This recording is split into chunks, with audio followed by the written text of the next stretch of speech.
dib loo soo celiyo adeegii internetka ee koonfurta iyo bartamaha Soomaaliya ara dhaqaale oo taabtay qaybaha kala duwan sida ganacsiga, waxbarashada, caafimaadka iyo adeegga dawladda. hase yeeshee waxa ay wasaaradda boostada iyo isgaarsiinta iyo tiknoolajiyada dadaal aan kala go' lahayn u gashay sidii loo yareyn lahaa khasaarahaas shirkadda gaarka loo leeyahay adeegga gacanta ku haysana looga caawin lahaa xallinta arrinkaas. annagoo ka faa'iidaysanayna fursaddan ayaa waxa aynu jecelnahay inaan dhinacyada kala duwan la wadaagno tilmaamaha aan doonayno in looga gaashaanto dhibaatadan noocan oo kale ah inay dib u soo laaban. kow, in si degdeg ah loo ansixiyo xeerka isgaarsiinta qaranka kaas oo qeexayo mas-uuliyadaha dhinac kasta. sharciga wuxuu dadweynaha siinayaa awood ay magdhow ku weydiisan karaan haddii shirkadaha ay ka soo bixi waayaan adeegii ay heshiiska kula galeen. labo, shirkadaha isgaarsiinta iyo adeegyada internetka waxaa laga doonayaa inay sameeyaan qaab xarigga looga ilaalin karo maraakiibta kusoo xiranaysa dekedda Muqdisho, taas oo u baahan inay isla qorsheeyaan hay-adaha kale ee dawladda ee arrinkaas uu quseeyo. saddex, shirkadaha isgaarsiinta ee ka shaqeeya internetka waxaa la farayaa inay samaystaan qad kale oo kayd ah ama loo yaqaano backup si haddii mid cillad ku timaado ay ugu badbaadaan qadka kale. afar, waxaa ganacsatada lagu baraarujinayaa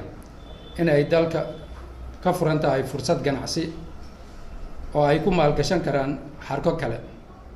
baahida internetka ee sii kordhaysa iyo kalsoonida lagu qabo waxay muujinayaan in loo baahan yahay xarko kale. shan, wasaaradda waxa ay gacanta ku haysaa qorsho qaran oo ay qayb ka noqon doonaan dhammaan daneeyayaasha isgaarsiinta dalka,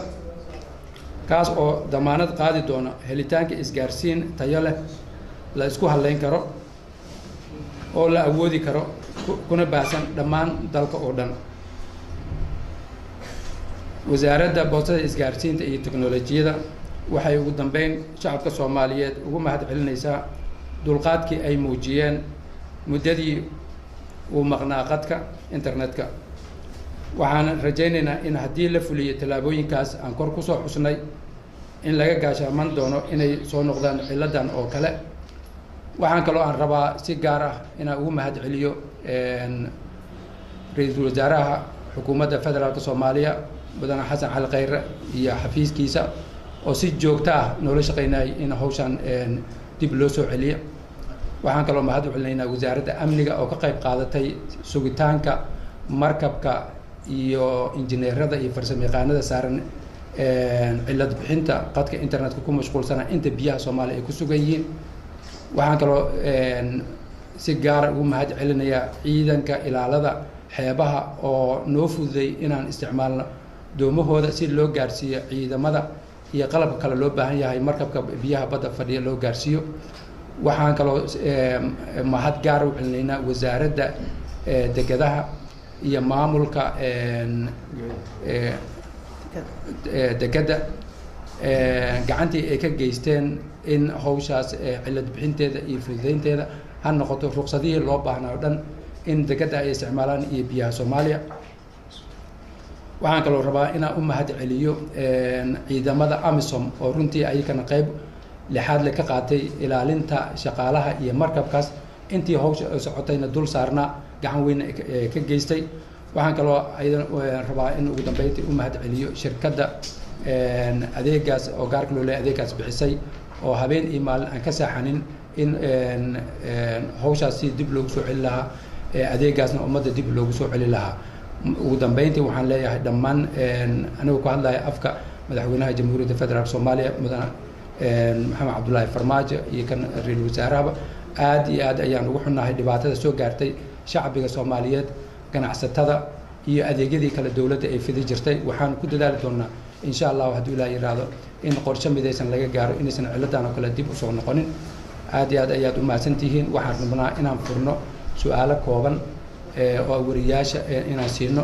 waxaan jeclaan lahaa inaan laga bixin mawduuca oo aan ku ogaano mawduuca maanta oo ah dib u soo celinta adeegii internetka oo muddo 3 toddobaad ah ka maqnaa bartamaha iyo koonfurta Soomaaliya waa mahadsantihiin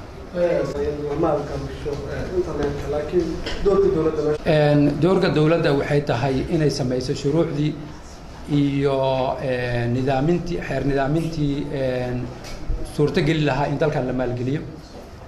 hadduusan xeer iyo sharci ka jirin cidna kuma dhiirigelinayso inay maalgashi ku samayso dowladda waxay fududeynaysaa shuruucdii waxay damaanad qaadaysaa dadka maalgashiyaasha inuu damaanad qaato laakiin dowladda ma aha in iyada gacmaha la gasho maartay howlihii ay fuliso waxaa iska leh shirkadaha gaarka loo leeyahay cid kastana waa soo dhaweynaynaa laakiin dowladda hadda doorkeeda waxay tahay sharciyadii lagu shaqay lahaa xeer nidaamintii lagu shaqay lahaa wixii kale hagi lahaa iyo haddii dhib uu soo gaaro dadweynaha wixii laga qaban lahaa marka doorka dowladda waa ka sharcigana waa la meel mariyay golaha wasiirada waxay meel mariyeen 22kii bishii Juun ee soo dhaafay haddana wuxuu hor yaala oo bishii 10kii bishan la hordhigay golaha shacbiga baarlamaanka gacanta ku hayo waxaan rajaynaynaa in insha Allah dhawaan la ansixi doono marka ayay cadaadooda doorka oo ah in la sugo maalgashiyaasha wax ay maalgashanayeen hirarka iyo waxyaabaha ay ku shaqeeyaan la kala nidaamiyo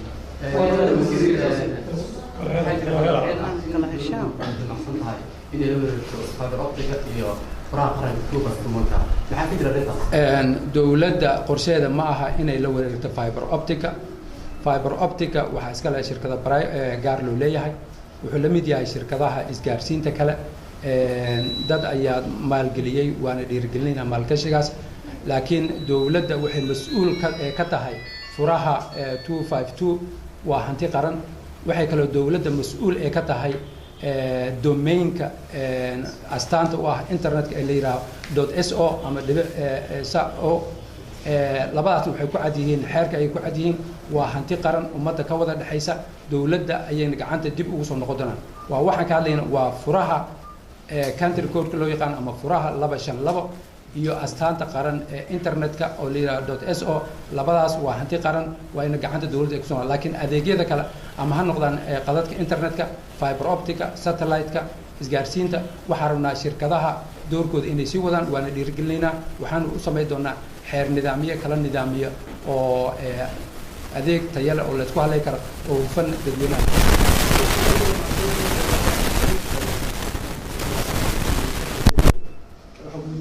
minoo sheegi kartaa khasaaraha ka dhashay internetka qiimihiisa intuu leegyahay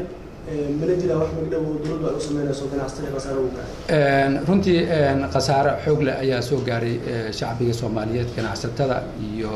dowladda laftigeedu adeegyo badan ay bixi jirtay oo ka mid yihiin baasaboorkii dadka loo sameey jiray ilaa iyo 24kii baasaboor lama sameyn waqtiga xujaayada lagu jira waana aad iyo aad maartay u darin waana ka xunnahay dhibaatada dadka soo gaartay dhawaan waxaanu guddi khubaro dhaqaale ayaa loo saari doonaa oo soo qiimeeya khasaaraha dhaqaale ee dalka soo gaaray wixii ka soo baxan waa idin la wadaagi doonaa hadii la yiraahdo khasaaraha soo gaaray dowladda ganacsiga caafimaadka waxaan rabnaa in khubaro inaan u saarno maanta ayaa la soo deeyay ilaa maalintii maanta ugu socday arrinta way socotay sideedana qiimeynta khasaaraha oo dhabta waxaa la sameeyaa marka marxaladda ay dhamaato hadda waxaan awoodda iyo xoogga iskugu geynay in adeeg dib loo soo celiyo adeeg dib ayuu u soo laabtay hadda waxaynu gudagalaynaa hadduu ilaa yiraahdo in la qiimeeyo khasaaraha dalka ama dowladda ama shacbiga ama ganacsatada ka soo gaaray insha Allah waa idin la wadaagi doonaa shirka Soomaaliya su'aasha waxay tahay